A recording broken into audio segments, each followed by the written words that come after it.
Interracial couples. What shocked you the most about your so's culture? My wife had to deal with Korean people who will frequently comment about your appearance as a greeting. My aunt meeting my so. HII nice to meet you. Your face is so small.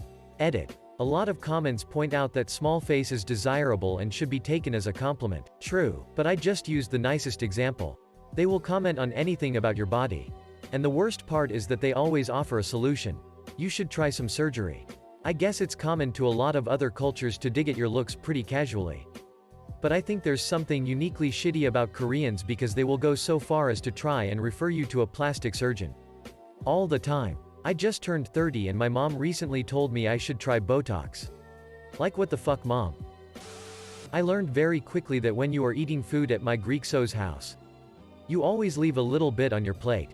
If you don't, they'll say, "Oh, you're hungry," and pile 5 times as much food onto your plate.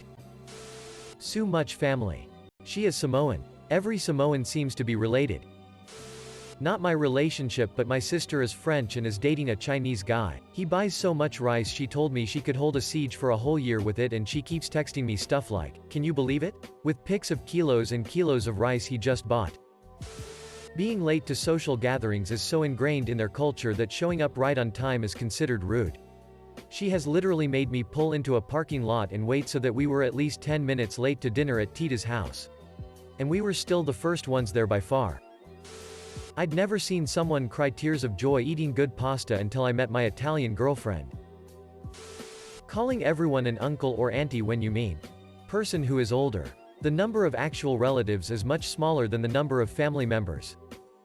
Edit. I love that apparently this happens everywhere except for white middle America. I first got it from my Chinese in-laws.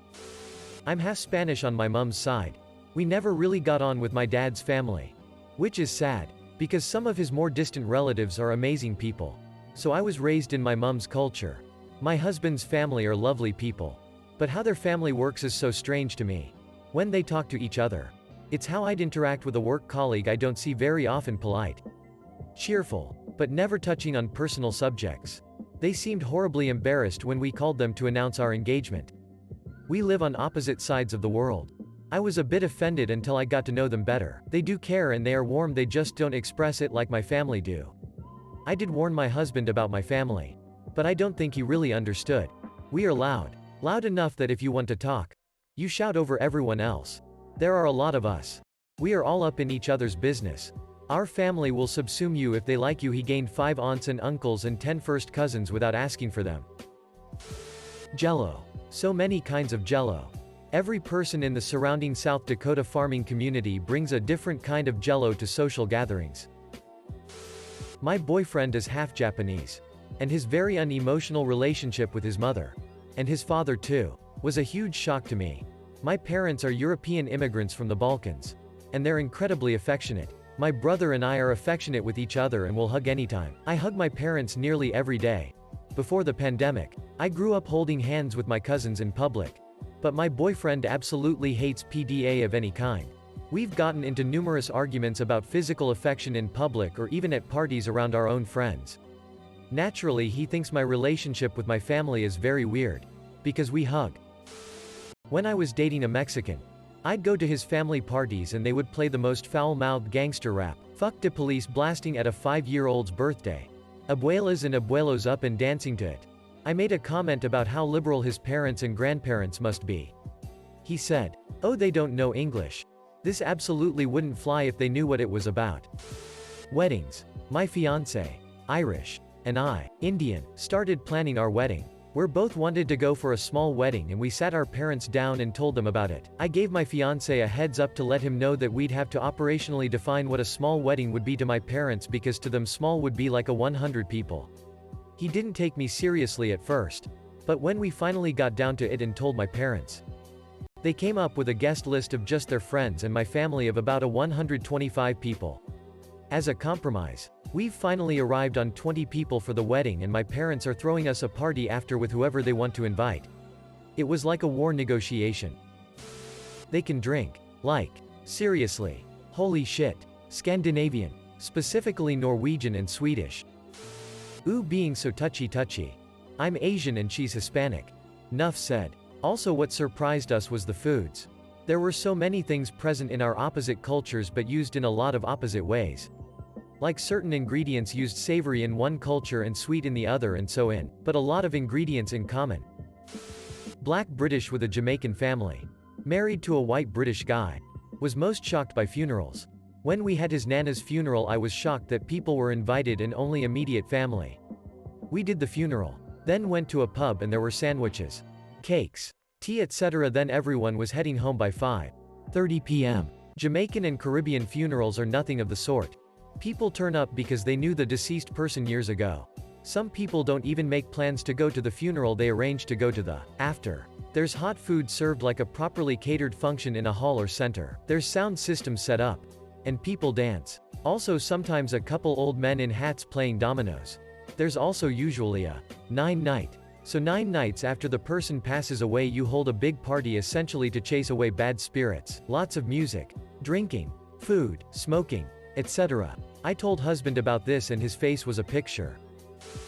Money management. I was quite surprised that when we got married, we were supposed to give away half of the cash we received as gifts to my so's cousins. I was then instructed that it was rude to have a savings account.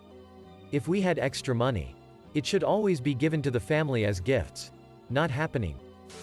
I'm white that married a Mexican. The biggest thing for me was that everything is a family affair.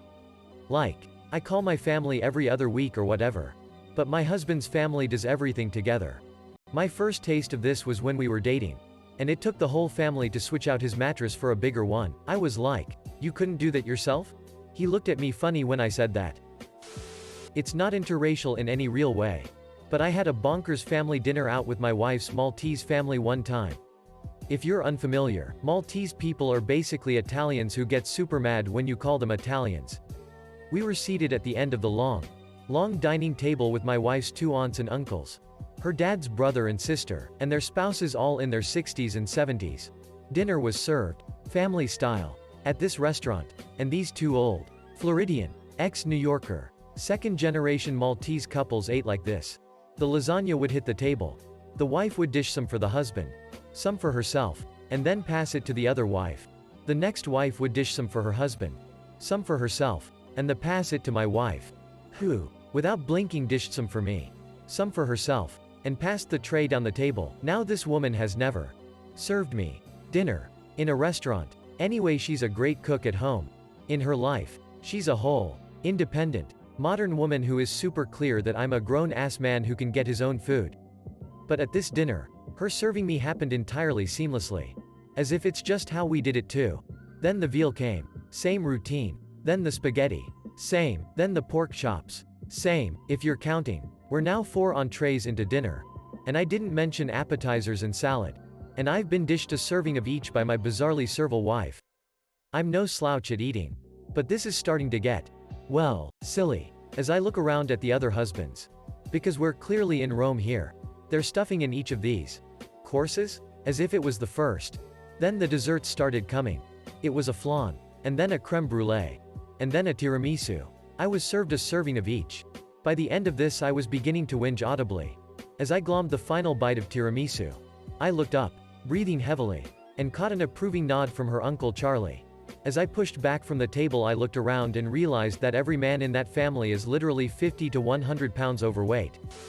Food. I grew up in a house where my dad is a good cook and we'd always have family dinner together, so I thought I was in a food-oriented household. Well, a month after I started dating my husband he brings me to a big family dinner. Grandparents were there and all the aunts and uncles. 20 people around one of those big lazy Susan tables. I was the only white person in the whole restaurant.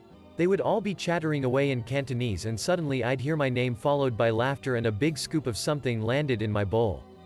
Not wanting to be rude I tried to eat everything. If I was really unsure I leaned over to my boyfriend or his mom and asked what it was and their answer invariably was, "It's good. You'll like it." On the drive home my boyfriend said I had been the dinner entertainment because everybody thought it was hilarious that this little blonde girl ate everything. They even ordered a few really authentic dishes just to screw with me. But I ended up impressing everyone because I didn't bat an eye. He told me later that was the night he decided he was gonna marry me because I wholeheartedly jumped into his culture and tried everything. I'm to a point where there are dishes I know I don't like, but if something new is in the table I always try it. A few things. I'm white. He's Haitian. 1. The family drama. There is always some kind of drama at any given moment of the day. 2. Eating super late on holidays like Christmas or Thanksgiving. I swear. My mom's cooking it should be done by noon.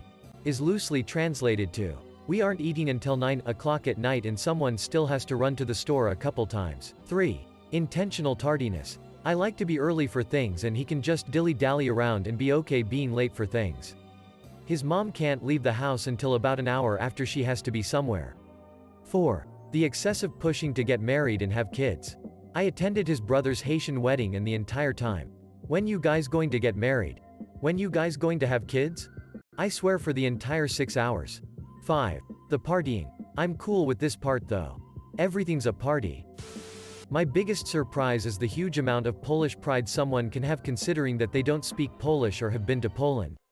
Her biggest surprise is that we play hide the money anytime we go to a relative's house. Also, the arguments that ensue when trying to pay the restaurant bill.